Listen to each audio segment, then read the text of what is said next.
দশমিনা উপজেলার কৃতি সন্তান জনাব সাইদুর রহমান খান পাবেল ভাই। জনাব সাইদুর রহমান খান।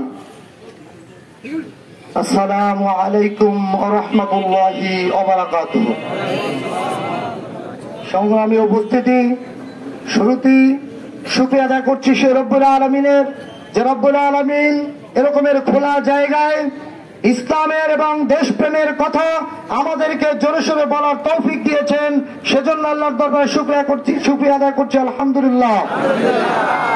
সম্মানিত উপস্থিতি, আজকের এই সময়ে দাঁড়িয়ে একটি কথা বলা বেশি জরুরি। আমাদের দেশের বৃহৎ অংশ জুড়ে যারা অবস্থান করছেন সেই বন্ধুদের উদ্দেশ্য করে বলতে চাই, একসাথে জেলখানায় থেকেছি, একসাথে মামলার আসামি হয়েছি, একসাথে কাঁধে কাঁধ মিলিয়ে লড়াই সংগ্রাম করেছি। আজকে সে কথা কি আপনারা ভুলে গেলেন? সে কথা ভুলে গেলে তো চলবে না।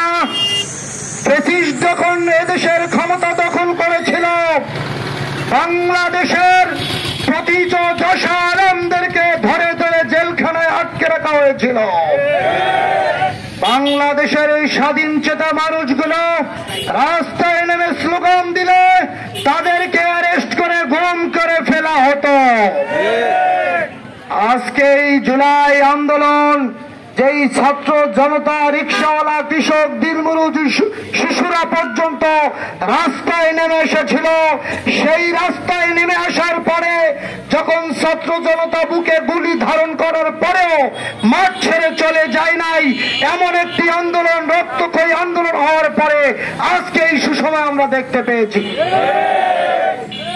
সেজন্য বলবো যে ভাইয়েরা আজকে সেই দুঃসময়ের কথা ভুলে গিয়েছেন, ক্ষমতার মোহে আচ্ছন্ন হয়ে গিয়েছেন, তাদেরকে বলবো, শোন, যখন এ দেশের স্বার্থে, জনগণের স্বার্থে আমরা ঐক্যবদ্ধ হয়ে আগামী দিনে বাংলাদেশকে নেতৃত্ব দেই, বাংলাদেশকে তলাবিহীন ঝুড়ি হিসেবে যারা বিশ্বের বুকে পরিচিত করিয়ে দিয়েছিল তাদেরকে রুখে দেই, বাংলাদেশকে একটি সুখী, সমৃদ্ধশালী, বৈষম্য মুক্ত, সন্ত্রাস মুক্ত, চাঁদাবাজ মুক্ত একটি সুন্দর বাংলাদেশ আমরা গড়ে তুলি।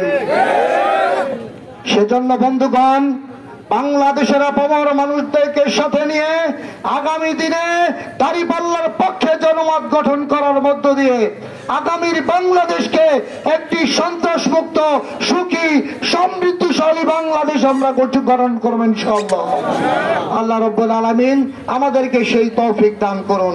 সংগ্রামী বন্ধুগণ, আরেকটি কথা স্মরণ করিয়ে দিতে চাই, আগামী যে নির্বাচন আসছে, এই নির্বাচনে আমরা প্রত্যেকটা কেন্দ্র এমন ভাবে নিশ্চিতভাবে পাহারা দেব, বুকের তাজা রক্ত ঢেলে দিয়ে হলেও আমরা কোন কেন্দ্র সন্ত্রাসীদের হাতে ছেড়ে দেব না ইনশাআল্লাহ। আল্লাহ রাব্বুল আলামিন আমাদের সকলকে কবুল করুন।